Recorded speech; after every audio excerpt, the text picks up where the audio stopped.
Today we're going to look at quadratic applications and models. This is after we've finished talking about how to graph quadratic functions and how to solve quadratic equations. This is going to wrap up everything in a nice pretty bow. So as far as the applications and models are concerned, you need to keep in mind the 4 different methods of solving that we've talked about. So the methods of solving that we've talked about is factoring. We've talked about square rooting. We've talked about completing the square.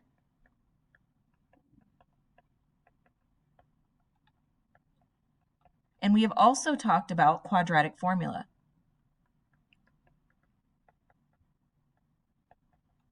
Each of these are the different types of methods we have already discussed as far as solving quadratic equations.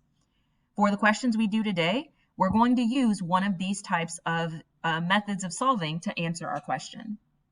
So for the very first question, let's look at example 1. Keep in mind, and I'm going to refer frequently back to these 4 methods as far as which method is best to solve these equations. So the very first one is saying the width of a rectangle is 6 meters less than its length. If the area of the rectangle is 112 square meters, find the dimensions of your rectangle. Whenever you see the word dimensions, it wants you to find the length and the width. So we're actually finding here the length and the width. Well, when solving questions like this, I find it easiest to make a little diagram or a picture as far as what we're trying to solve. Okay, so let me read the question again. The width of your rectangle is, so W equals, that's what is means, 6 meters less than its length. I always write my L's in cursive, so you don't assume that it's a 1. So that's my purpose for it. I can't write my answer as W equals 6 minus L as it's currently written because it won't make much sense. Pretend like you have a length when you actually solve it of positive 10. If you were to write this as 6 minus 10, 6 minus 10 would give you negative 4. Think about it. Is it possible to give you a negative 4 feet of yarn or negative 4 feet in a room? It's not possible.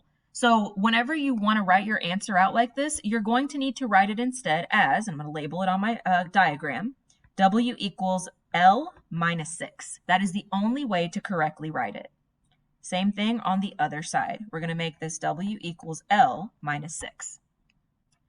I don't know what the length is itself, but I do know that whatever the length is, we're going to subtract 6 from it. And I know that the area of this is 112 square meters. So let's take this information to find your dimensions. Well, if it gives me the area, let's use the area formula for a rectangle. To find the area, we're going to use length times width equals A, which is your area. Let's take the length, take the width, which I'm going to put in using parentheses, which is L minus 6, and we're going to make it equal the area, which is 112, not 122. Let's solve. We're going to distribute the L to make it L squared minus 6L equals 112. Think back to the top of the page. We said there are 4 different methods to solve quadratic equations. You need to use one of these. For most of these questions, and for most questions in general, you usually can use factoring to solve almost any question. Completing the square and quadratic formula can technically be used on every question, but you don't need to use it every time. So let's see if we can factor this. In order to factor, this equation here needs to be equal to 0. So to make this equation equal to 0, I'm going to subtract 112 on each side. So this is going to become L squared minus 6L minus 112 equals 0. This is what I need to factor. So I need to find 2 numbers that multiply to negative 112 but add up to negative 6. Take some time, look in your calculator. What are 2 numbers that will multiply to 112 but add up to negative 6?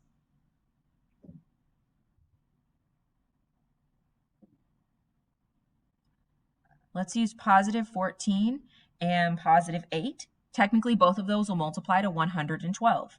If I wanted to make them add up to negative 6, though, I'm going to need to make that 14 negative. When your leading coefficient is a positive 1 in front of that L squared, you can write both of your binomials as L minus 14 and L plus 8. Make it equal to 0, and we have to solve. We solve using the zero product property. L minus 14 equals 0. L plus 8 also equals 0. Set each binomial equal to 0. So I'm going to add 14 to each side. So L will equal positive 14. And then I'll subtract 8 for the other one. So L will equal negative 8. Take a second and look at these. If I'm telling you that my length is 14, you're okay with it. It makes sense. But think about it. Can your length be negative 8? No, that's not possible. Your length cannot be a negative value. We just talked about this. Think of the room you're in. There's no way I could say that this room is negative 8 feet long. That doesn't make sense. So we're going to write it out only as a positive. The length is going to equal 14 meters, and the width is going to equal, well, we already know that the width is 14 minus 6. So 14 minus 6 is going to give me 8. And not 8 centimeters, but 8 meters. This is the answer that I'm looking for. Example number 2 is just like example number 1. You might have to do a little more as far as factoring is concerned, but it's reviewing all of the types of solving quadratic equations we've talked about this semester. Let's look at example 3. Example 3 has 3 consecutive positive integers. Wow, that's a mouthful. Such that the product of the median integer and largest integer is 72. Okay, think about it. 3 consecutive positive integers. First, you need to know what consecutive means. Consecutive means numbers like 1, 2, and 3. You don't have to write this out. Consecutive also means numbers like 4, 5, and 6. It's one after another. Positive, of course, means that you need positive values, so not negative, and that's what I'm looking for. So you want 3 consecutive positive integers. Don't guess what they are. Let's make a variable for it. So for the first unknown consecutive integer, let's just label it x. That could be 1, that could be 2, that could be 3, it could be any number. The second number, I know that I want it to be consecutive.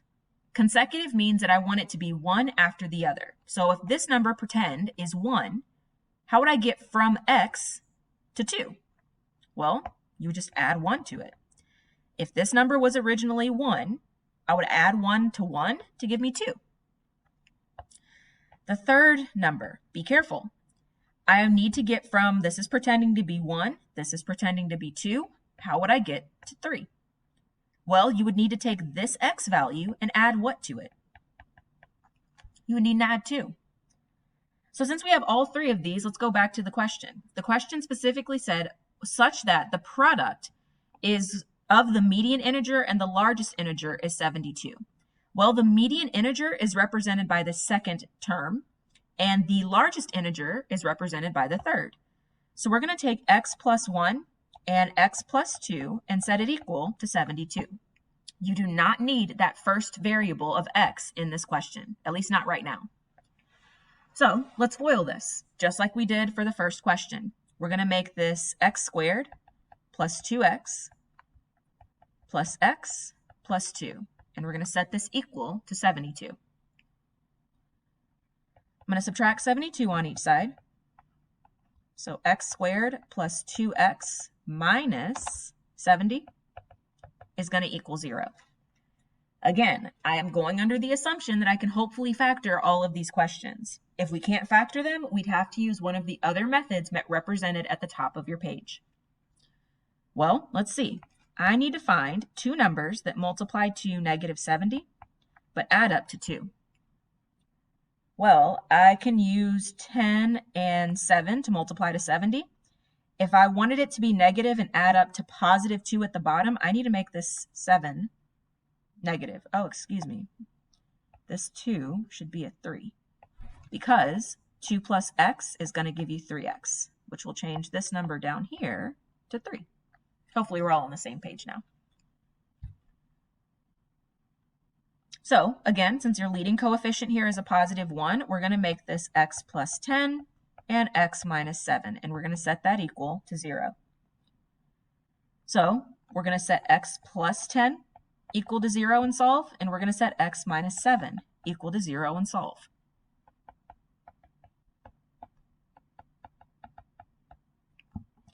And then we're going to add 7 to the other one, so x will equal 7. Okay, Okay, well, let's take a second and look back at this. It says you want 3 consecutive positive integers. Well, if you look at the terms that we have, the values that we just found, this 10 cannot work. That's negative. Positive is only the positive 7. So that's the only answer I can use.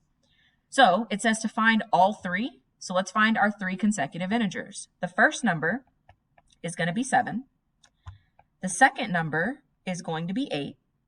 And the third number is going to be 9. Those are your answers. Pause the video now and try number 4.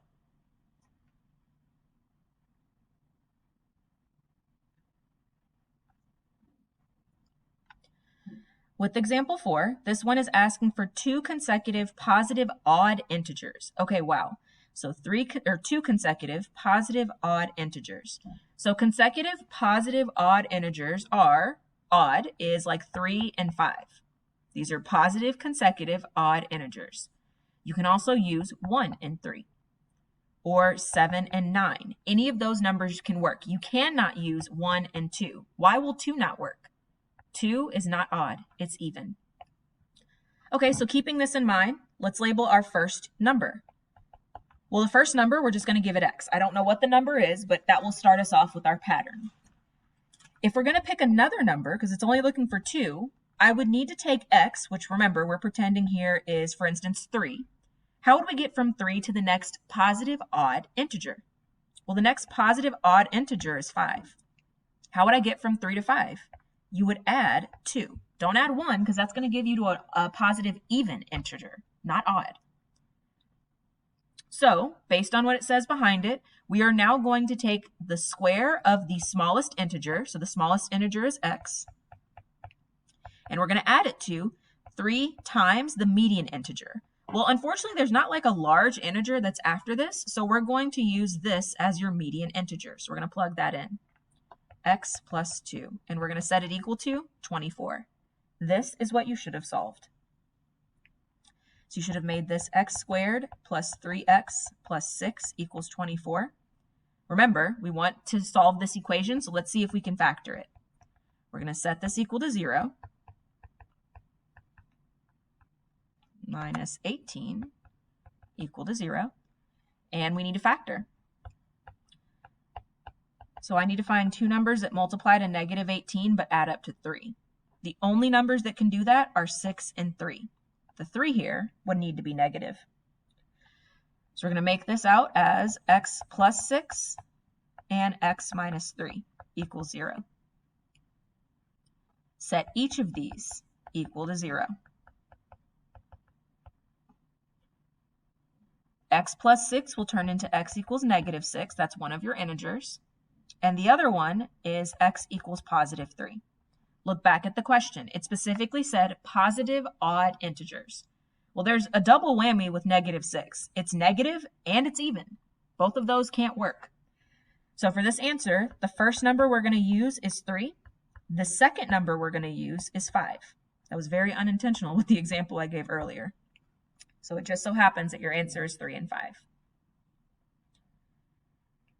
Next page. For this question, it says, a homeowner has just enough money to purchase 200 feet of fencing for his backyard. He wants to use 200 feet to enclose the greatest possible area. Okay, well, let's look at the first step. The first step says to draw the enclosure, a picture of the enclosure, and label your dimensions. If you let the shortest side, which is your width, equal x. Okay, we'll read the question again in bold. Do you see anything in here about the length or the width in that black bold equation? Or problem? No, there's nothing written in there. Okay, so we're going to do just like the direction said. We're going to make the shortest side equal x. And we need to figure out what the longest side is for your length. Okay, well, I do know the only thing that it tells me is that I have 200 feet of fencing. And that fencing is going to go around his backyard. Well, if you're thinking about the fencing that's going to go around his backyard, that's technically the perimeter. What's the equation for perimeter? Don't say add all sides. What's the equation for perimeter? Perimeter is 2L plus 2W. That's the equation for your perimeter, and that equals P. So we're going to use that equation. 200, which is the perimeter, equals 2L plus 2W. Okay, well, let me change something. I already know that the width is equal to x, so I'm going to substitute x for W. Equals 2L plus 2 times x. Remember, I'm trying to label the other two sides of this. These are both my length. So what I'm going to do to find my length is I'm going to isolate L in this equation. I'm going to subtract 2x on each side. So 200 minus 2x equals 2L. And then I'll divide everything by 2. So this is going to give me 100 minus x equals L. This is going to go above minus x. L equals 100 minus x. If it doesn't give you any other information about your length, you're going to have to use some kind of mathematical process to find it, just like we did. Okay, perfect. We have everything labeled. Now it says express the area of this enclosure. Okay, well, if I was to find the area of this, you would multiply the length times the width. Well, the length is 100 minus x, and we would multiply it by x. Let me simplify this a bit. This would turn into, I'm going to distribute this to make it 100x minus x squared. Okay. The next piece is asking you to sketch your graph. Okay, let's see how to graph this. There's a couple things that we need to do to graph this. The first thing we need to do is find your roots. We just graphed a bunch of quadratic functions. The first and most important thing that we usually found was the roots. That was one of the things. What's another thing that we found after we found the roots? Hopefully you remember the second thing that we usually found was the vertex. So those are the two things we definitely need to find. So I'm going to take this equation and I'm going to set it equal to 0 to find my roots. And then I need to actually use this equation to find my vertex. Usually, especially if it's in factored form, let's go ahead and use this to find the roots. So I'm going to set 0 equal to 100 minus x times x. It's already in its factored form, so work smarter, not harder. And let's set 0 equal to 100 minus x and 0 equal to x. Well, that's easy. One of the x-intercepts is going to be 0. And the other one, I'm going to add x to each side because I don't want to move the 100, is going to equal 100. So let me plot this on my graph so far. Over here at 0, and we're say over here at 100, we're going to plot both of those x-intercepts. The next part is my vertex. Okay, well, technically we can use either of these equations. I'm going to go ahead and use the factored form already, since it's already there. And I'm going to make this y equals 100 minus x in parentheses and x. This is technically an intercept form because it's already factored. When you have your intercept form, you need to find your roots. We did this on a prior page. Let me pull it up really quick. When we were finding our equation in intercept form, which looked just like this, we used this as our equation. We know that P and Q are the roots, so we take P and Q, divide it by 2 to find your axis of symmetry. That's going to be what we use to find our vertex. So let's go back and let's look at the actual numbers for this. So in here, I'm going to write this out as, we'll assume that this is P, this is Q. So I'm going to take x equals 100 plus 0 over 2. 100 plus 0 is 100 over 2, which is 50. So up here at the top, the x-coordinate for my vertex is 50. How do I find the y value again? If you look back in your notes, the way we find the y value is we take the original function that we have either in the intercept form, which is usually what it's in, or you could technically take the standard form, and we're going to plug in that 50. So we're going to make this 100 minus 50 times 50. Well, 100 minus 50 is just 50. And 50 times 50 is 2,500. Excuse me, 2,500. So up here at the top, I'm going to put 2,500 because 50 times 50 is 2,500. Well, let's see that on the graph. Okay, well, 50 we'll say is about here. 2,500 is going to be the tallest point in this graph. So we're going to put this coordinate right up here. Well, this is our graph. Usually we use these things. We use the vertex, the x-intercepts, and technically you could put the axis of symmetry, but you don't really need it. But this is our graph. That's it. Next part. Find the maximum area of the enclosure. Okay, maximum. Word maximum. Think back to graphing. Maximum means the graph is opening where? This means that your graph is opening down. You're looking for that maximum height. What is the absolute highest area you can use for this enclosure? Well, if you think about the graph that we just created, we already kind of graphed that maximum. That maximum point is right up here. This is our maximum. That maximum is at the coordinate 50, 2,500. So if I'm looking for the area, think about it carefully. Which of these represent your area, the x value or the y value? Well, if you think about what the equation is asking, the x is the length and width, and the y value is the area. So let me actually label this as well. This is your width, technically, and the side over here is your area. Don't forget to label that. If you don't label it, you won't be able to understand what this graph is representing. So when it asks for the maximum area for this problem, you're looking at this 2,500. So the maximum area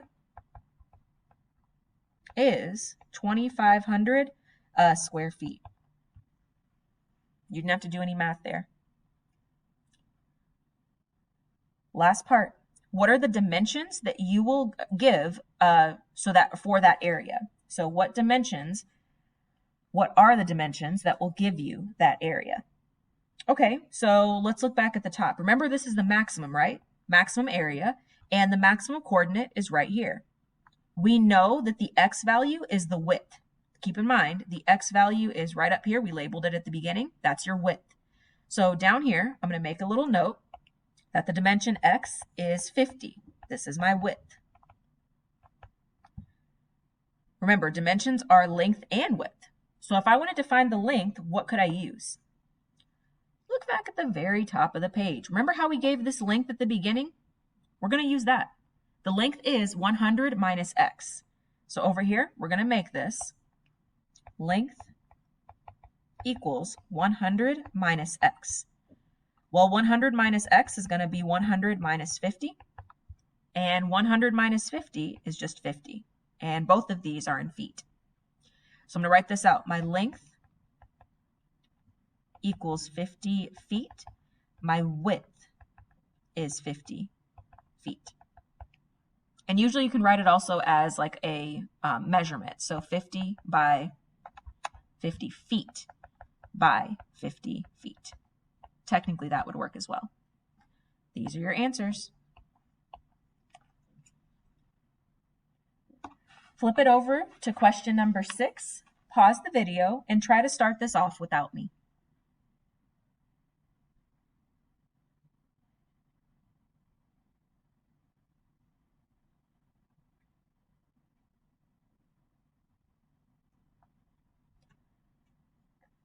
For question 6, this one says the homeowner could enclose even more area if he used the back of his house as one side of the enclosure. So below, we've drawn that picture. This side along the, this vertical side here is the house. That's the back of the house, or the front, somewhere along the house. We still need to label the dimensions, and we're still going to use the shortest side as x. Well, keep in mind, this is still using the same information from the last question. We're still having the perimeter, P-E-R-I, from the last question is 200 feet. Well, let me think about it. Perimeter is usually 2L plus 2W. In this part, though, we're not using this extra length. So what's the equation of the perimeter that we're going to use? We have 2 widths and we have 1 length. So we're going to write this as a new equation. The perimeter is going to equal L, which is 1 length, plus 2 times the width. Remember, and if you're like, wait, why are we moving one of the lengths? This backside here is one of the lengths, and it's the house. We're not using that as part of the perimeter for your fencing. The house is going to kind of block off any rabbits or dogs or whatever's trying to get in this little enclosure. So let's use all of the information we have. From the last page, we had 200 for the perimeter. I don't know what the length is, but I know my width is x. Just like we did before, isolate L. So we're going to make this 200 minus 2x equals L for your length. This is what I'm going to write at the bottom, 200 minus 2x. And we can put that it equals L. Down here, the next part says, write the equation for your new area. Again, area is the length times the width. So let's take the length and multiply it by the width. You can simplify it if you want to make it 200, don't know why I put a parentheses, 200x minus 2x squared. Technically, that will also work. Let's sketch the graph. If you haven't sketched the graph yet, pause the video and do so now. Remember, there are 2 steps to graph these equations based on your function that you're given. The first step is to find your zeros or your roots. The second step is to find your vertex. In that first step, to find your zeros, don't work harder. You can use this if you want to set it equal to 0 and solve by factoring, but it's just going to take extra time. I'm not going to worry about showing you this because you should be a young adult by now who can notice that this is an intercept form and it will be a lot quicker to solve. So we're going to set 0 equal to 200 minus 2x times x. I'm going to set both of these equal to 0, and I'm going to solve. Well, this x equaling 0 is just 0. So over here to the side, this is just 0. I'm going to add 2x here. So 2x will equal 200. And then I'll divide both sides by 2. So x is going to equal 100. These are your 2 x-intercepts. The last thing I need to identify is my vertex. This is your p-value. This is your q-value. It's in intercept form. So take the formula, x equals p plus q over 2 that I showed you from the prior page, and find your axis of symmetry. 100 plus 0 over 2. 100 plus 0 is just 100, and 100 divided by 2 is 50. So my vertex is going to be starting at 50. Let's find the y-value. How do we find the y-value again? You can either use this function here, or you can use the intercept form to find your answer. Use intercept form since it's already there and we've already kind of written it out. Minus 2 times 50 times 50. Let's simplify it. We're going to make it 200 minus 100 times 50. 200 minus 100 is just 100 times 50.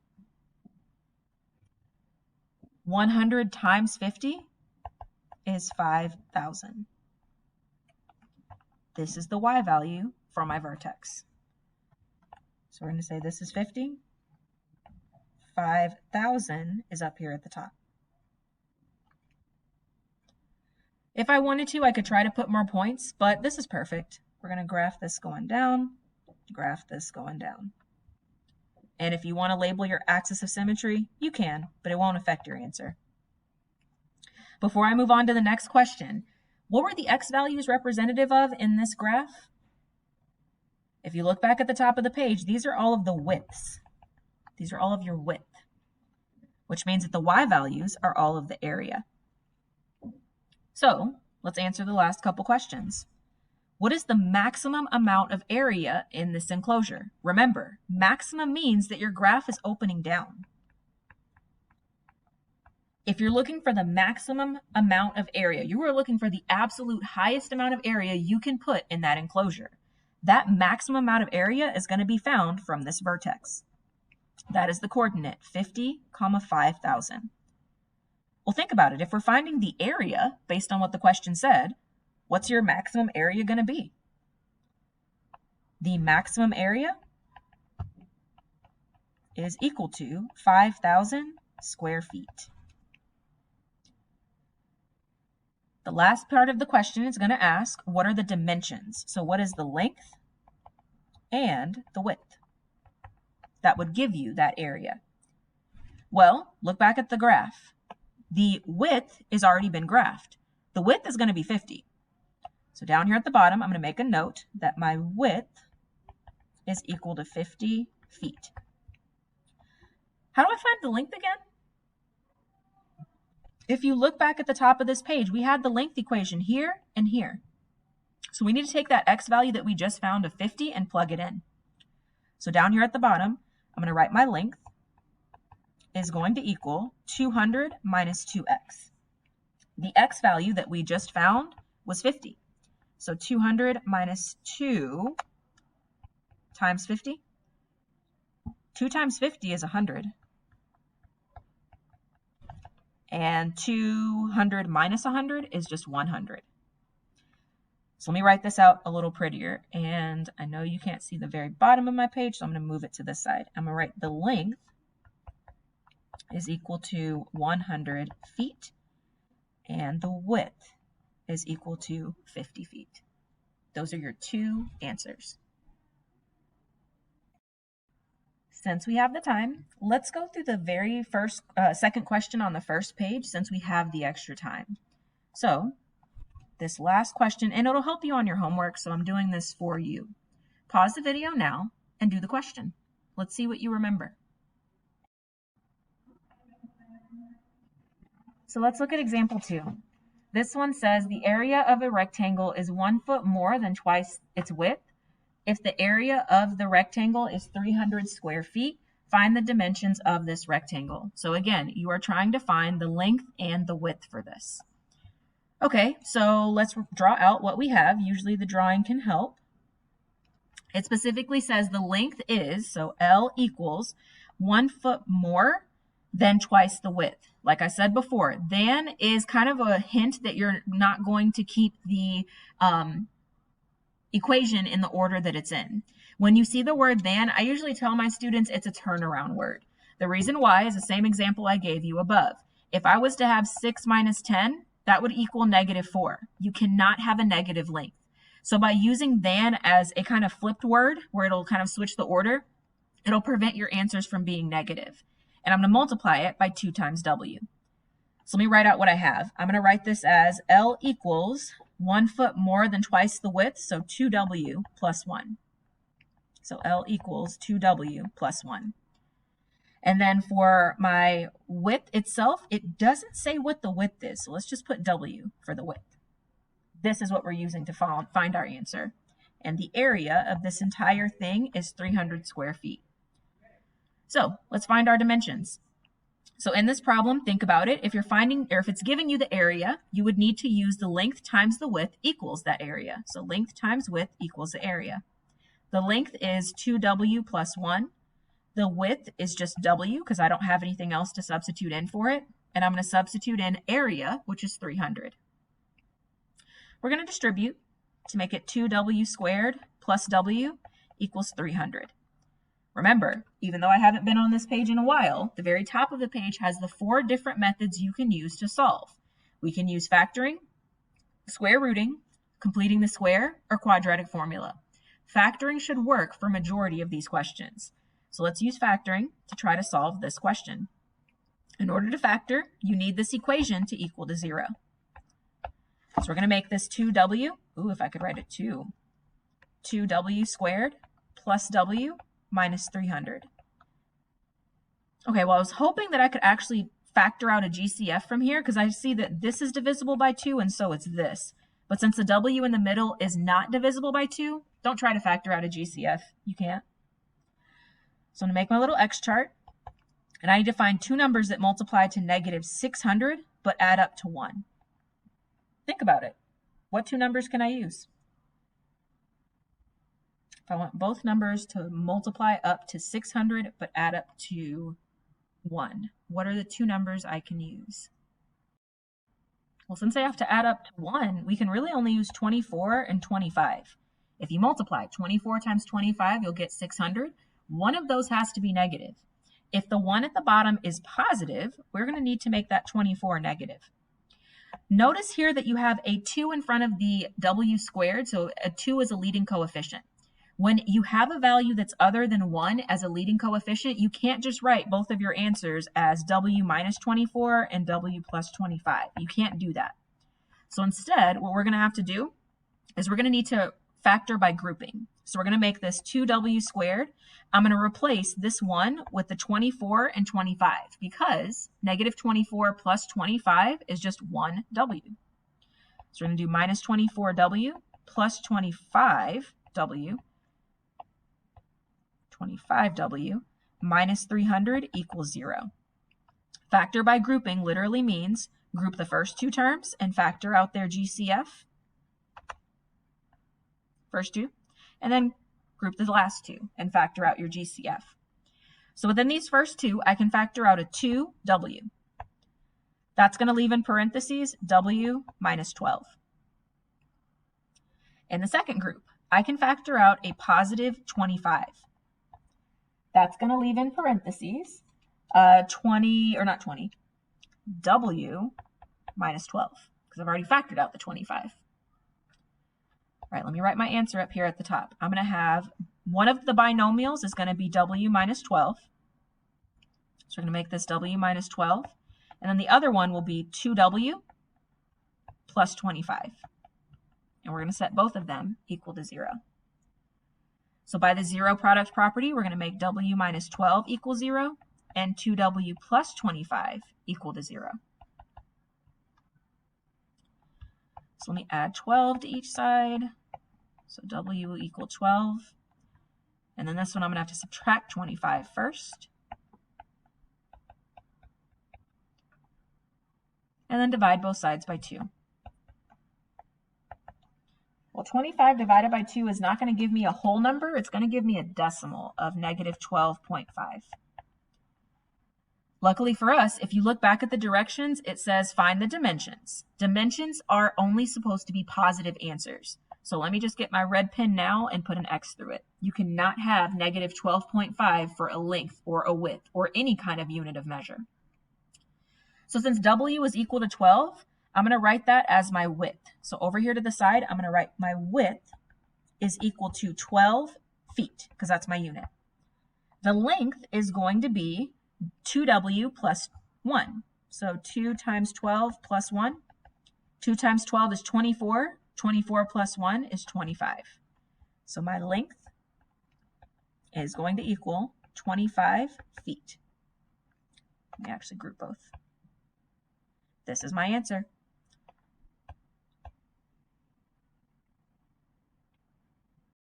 For the purposes of time, the last two questions of this packet I will not go over in this video. I will go over it in my next video.